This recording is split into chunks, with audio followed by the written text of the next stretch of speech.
जय हो श्री कृष्ण भगवान। भगवत गीता जी के 16वें अध्याय में प्रथम श्लोक में श्री कृष्ण भगवान बोले, भय का सर्वथा अभाव, मन अंतःकरण की पूर्ण निर्मलता, तत्व ज्ञान के लिए ध्यान योग में निरंतर दृढ़ स्थिति और सात्विक दान, इंद्रियों का दमन, भगवान देवता और गुरुजनों की पूजा तथा अग्निहोत्रादि उत्तम कर्मों का आचरण एवं वेद शास्त्रों का पठन पाठन तथा भगवान के नाम और गुणों का कीर्तन, सब धर्म पालन के लिए कष्ट सहन और शरीर तथा इंद्रियों के सहित अंतःकरण की सरलता।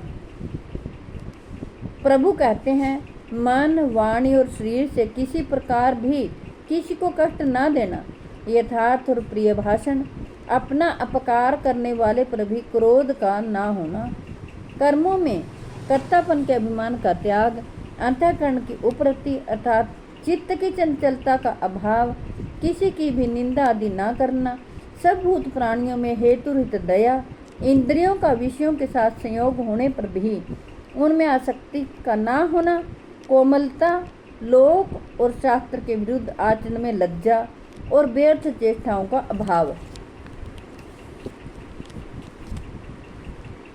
श्री कृष्ण भगवान कहते हैं, तेज, क्षमा, धैर्य, बाहर की शुद्धि एवं किसी में भी शत्रुभाव का ना होना और अपने में पूज्यता के अभिमान का अभाव, ये सब तो है अर्जुन दैवी संपदा को लेकर उत्पन्न हुए पुरुष के लक्षण हैं। हे पार्थ, दंभ, घमंड और अभिमान तथा क्रोध, कठोरता और अज्ञान भी ये सब आसुरी संपदा को लेकर उत्पन्न हुए पुरुष के लक्षण हैं। दैवी संपदा मुक्ति के लिए और आसुरी संपदा बांधने के लिए मानी गई है। इसलिए हे अर्जुन, तू शोक मत कर, क्योंकि तू दैवी संपदा को लेकर उत्पन्न हुआ है। प्रभु कहते हैं, अर्जुन, इस लोक में भूतों की उत्पत्ति यानी मनुष्य समुदाय दो ही प्रकार का है, एक तो दैवी प्रकृति वाला और दूसरा आसुरी प्रकृति वाला। उनमें से दैवी प्रकृति वाला तो विस्तार पूर्वक कहा गया, अब तो आसुरी प्रकृति वाले मनुष्य समुदाय को भी विस्तार पूर्वक मुझसे सुन।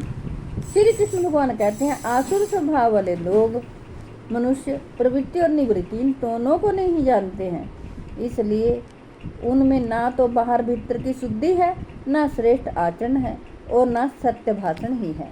वे आसुरी प्रकृति वाले मनुष्य कहा करते हैं कि जगत आश्रय रहित, असर्वथा, असत्य और बिना ईश्वर के अपने आप केवल स्त्री पुरुष के संयोग से ही उत्पन्न है, अतएव केवल काम ही इसका कारण है, इसके सिवा और क्या है। इस मिथ्या ज्ञान को अवलंबन करके जिनका स्वभाव नष्ट हो गया है तथा जिनकी बुद्धि मंद है, वे सबका अपकार करने वाले क्रूर कर्मी मनुष्य केवल जगत के नाश के लिए ही समर्थ होते हैं। श्री कृष्ण भगवान कहते हैं, दंभ, मान और मद से युक्त मनुष्य किसी प्रकार भी पूर्ण ना होने वाली कामनाओं का आश्रय लेकर अज्ञान से मिथ्या सिद्धियों को, सिद्धांतों को ग्रहण करके इस भ्रष्ट आचरण को धारण करके जय हो श्री कृष्ण भगवान संसार में विचरते हैं। श्री कृष्ण भगवान कहते हैं, तथा वे मृत्यु पर्यंत रहने वाली असंख्य चिंताओं का आश्रय लेने वाले, विषय भोगों के भोगने में तत्पर रहने वाले और इतना ही सुख है इस प्रकार मानने वाले होते हैं। श्री कृष्ण भगवान कहते हैं, वे आशा की सैकड़ों फांसियों में बंधे हुए मनुष्य काम क्रोध के प्राण होकर विषय भोगों के लिए अन्यायपूर्वक धन आदि पदार्थों का संग्रह करने की चेष्टा करते हैं।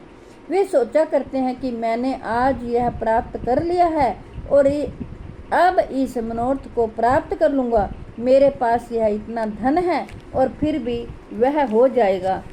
वे कहते हैं, वह शत्रु मेरे द्वारा मारा गया और उन दूसरे शत्रुओं को भी मैं मार डालूंगा। मैं ईश्वर हूँ, ऐश्वर्य को भोगने वाला हूँ और सब सिद्धियों से युक्त हूँ और बलवान तथा सुखी हूँ। मैं बड़ा धनी और बड़े कुटुंब वाला हूँ, मेरे समान दूसरा कौन है। मैं यज्ञ करूँगा, दान दूंगा और अमोद प्रमोद करूँगा। इस प्रकार अज्ञान से मोहित रहने वाला तथा अनेक प्रकार से भ्रमित चित्त वाले मोह रूप जाल से समावृत और विषय भोगों में अत्यंत आसक्त आसुर लोग महान अपवित्र नरक में गिरते हैं। श्री कृष्ण भगवान कहते हैं, वे अपने आप को ही श्रेष्ठ मानने वाले घमंडी पुरुष धन और मान के मद से युक्त होकर केवल नाम मात्र के यज्ञों द्वारा पाखंड से शास्त्र विधि रहित यजन करते हैं। वे अहंकार, बल, घमंड, कामना और क्रोध आदि के प्राण और दूसरों की निंदा करने वाले पुरुष अपने और दूसरों के शरीर में स्थित मुझ अंतर्यामी से द्वेष करने वाले होते हैं। उन द्वेष करने वाले पापाचारी तथा क्रूर कृमि नराधर्मों को मैं संसार में बार बार आसुरी योनियों में ही डालता हूँ।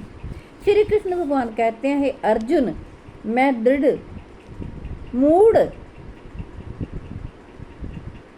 श्री कृष्ण भगवान कहते हैं, वे मूढ़ मुझको ना प्राप्त होकर जन्म जन्म में आसुरी योनियों को प्राप्त होते हैं, फिर उनसे भी अति नीच गति को ही प्राप्त होते हैं, अर्थात घोर नरकों में पड़ते हैं। काम, क्रोध तथा लोभ ये 3 प्रकार के नरक के द्वार आत्मा का नाश करने वाले अर्थात इसको अधोगति में ले जाने वाले हैं। एतव इन तीनों को त्याग देना चाहिए। हे अर्जुन, इन तीनों नरक के द्वारों से मुक्त पुरुष अपने कल्याण का आचरण करता है, इससे वह परम गति को जाता है अर्थात मुझको प्राप्त हो जाता है। जो पुरुष शास्त्र विधि को त्याग कर अपनी इच्छा से मन माना आचरण करता है, वह न सिद्धि को प्राप्त होता है, न परम गति को और न सुख को ही। इससे तेरे लिए इस कर्तव्य और अकर्तव्य की व्यवस्था में शास्त्र ही प्रमाण है। ऐसा जानकर तू शास्त्र विधि से नियत कर्म ही करने योग्य है। जय हो श्री कृष्ण भगवान। 17वें अध्याय का प्रथम श्लोक। अर्जुन बोले, हे कृष्ण, जो मनुष्य शास्त्र विधि को त्याग कर श्रद्धा से युक्त हुए देव आदि का पूजन करते हैं, उनकी स्थिति फिर कौन सी है? सात्विक है अथवा राजसी किंवा तामसी है? जय हो श्री कृष्ण भगवान।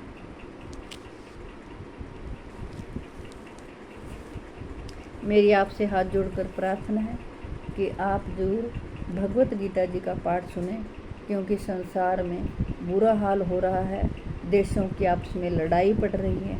इसलिए हमें विश्व शांति के लिए ज़रूर प्रार्थना करनी चाहिए कि हे प्रभु, सभी सुखी हों, सभी निरोग हों, सभी कष्टों से छुटकारा पाएं और सभी शांति को प्राप्त हों। हे प्रभु, विश्व में शांति हो, सभी जीव तेरे हैं। जय हो श्री कृष्ण भगवान। प्रभु कृपा करो, दया करो, रहम करो। जय हो श्री